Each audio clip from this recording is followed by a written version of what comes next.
Hello अस्सलाम वालेकुम। जैसे कि मोहम्मा का जो है एपिसोड 8 का टीज़र जो है वो लॉन्च हो चुका है। जैसे कि ड्रामे में दिखाया जाता है कि अब जो नए किराएदार आए हैं जुनैद और उसकी बीवी मायरा अपनी वालदा के घर 2-4 दिन के लिए रुकने के लिए जाती है, जबकि जुनैद को वो जो है जीजी जो है वो आसिया के साथ खाना भिजवाती है और ऐसा क्या मिलाकर खिलाती है जिस पर उसके नए किराएदार सब उसके दीवाने बन जाते हैं। यहाँ पर उसकी काम वाली आसिया जो है वो अंदर बेसमेंट में चली जाती है जहाँ पर जीजी अक्सर बैठा करती है। जब वो देखती है कि किराएदार के मकान में ऐसे कैमरे लगे हुए हैं जो कि जीजी को साफ नज़र आता है और वो उनके घर के मनाजिर को जो है वो अच्छे से देखती है। उसे ये नहीं इल्म है कि वो उसके क्वार्टर में भी कैमरे लगा चुकी है और वो दोनों मियाँ बीवी के जो है वो तमाम कंडीशन और सूरत हाल तमाम बातों को वो बैठकर अपने कमरे में लैपटॉप के ज़रिए से देखती है। ज़ीशान जैसे कि उन दोनों की जो है अलहदगी होने वाली है और यहाँ पर जीजी जो है वो ज़ारा के बेटे का खर्चा सब उठाने के लिए तैयार है क्योंकि वो उसका कफ़ारा अदा कर रही है। यहाँ पर वो कुछ देर के लिए मिलने के लिए आती है जिस पर जो है ज़ारा की जो है वालदा कहती है दोनों माँ बेटी में फूट पड़ाकर चली गई क्योंकि वो कफ़ारा अदा कर रही है, तुम समझ ही नहीं पा रही हो। उसने तुम दोनों मियाँ बीवी के दरमियान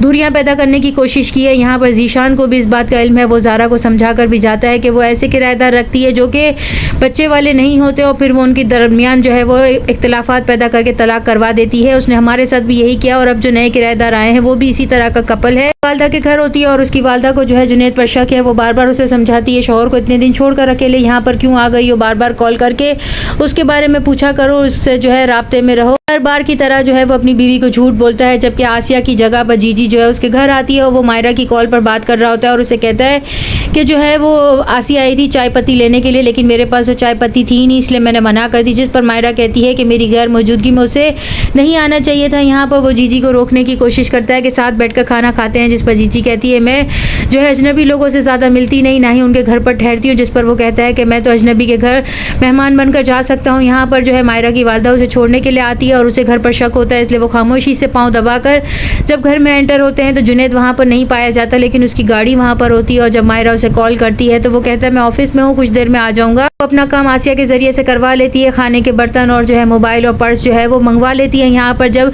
जुनैद पूछता है कि मैं उससे क्या कहूँ, जिस पर वो कहती है अब अपना झूठ आप खुद ही संभालें। यहाँ पर जब वो मायरा को जो है घर पर आकर जो है वो कहता है कि तुम अकेली क्यों आ गए, मैं तुम्हें लेने के लिए आ जाता, जिस पर वो कहती है हाँ अम्मी ने आकर मुझे छोड़ दिया क्योंकि खुशी की खबर थी तो मुझसे सब्र नहीं हुआ। यहाँ पर जीजी के पास वो मिठाई का डब्बा लेकर आएगी, जिस पर जीजी पूछेगी कि ये किस चीज़ का डब्बा है, तो वो कहेगी कि अब हम 2 से 3 होने वाले हैं, हमारी फैमिली बढ़ने वाली है और हम पेरेंट्स बनने वाले हैं। जिस पर जीजी का मुंह जो है वो उतर जाएगा, जो है वो जीजी के नौकर से मिलेगा और उसे कहेगा कि उसके मुझे तमाम राज चाहिए कि जीजी जो है उसने अपने कमरे में ऐसा क्या लगा कर रखा है, वो अपने किराएदार की तमाम हरकत सकनात से किस तरीके से वाकिफ़ होती है, मुझे वो तमाम सबूत चाहिए जो तुम मुझे फराम करोगे। जिस पर वो कहता है मैं ऐसा नहीं कर सकता लेकिन मैं आपका साथ ज़रूर दे सकता हूँ। जिस पर वो कहता है कि तुम्हें मेरा साथ देना ही होगा क्योंकि वो अपने किराएदार के साथ ऐसा क्यों करती है, ये तमाम सबूत तुम ही मुझे मुहैया कर सकते हो। यहाँ पर जो है आसिया का शौहर जो है उसकी बात को सुनकर घर पर आ जाएगा। वो और आसिया किस तरीके से जीजी को जो है ब्लैकमेल करेंगे और फंसाएंगे नेक्स्ट एपिसोड में और क्या होगा। चैनल के साथ बने रहें, लाइक करें, शेयर करें और सब्सक्राइब करें।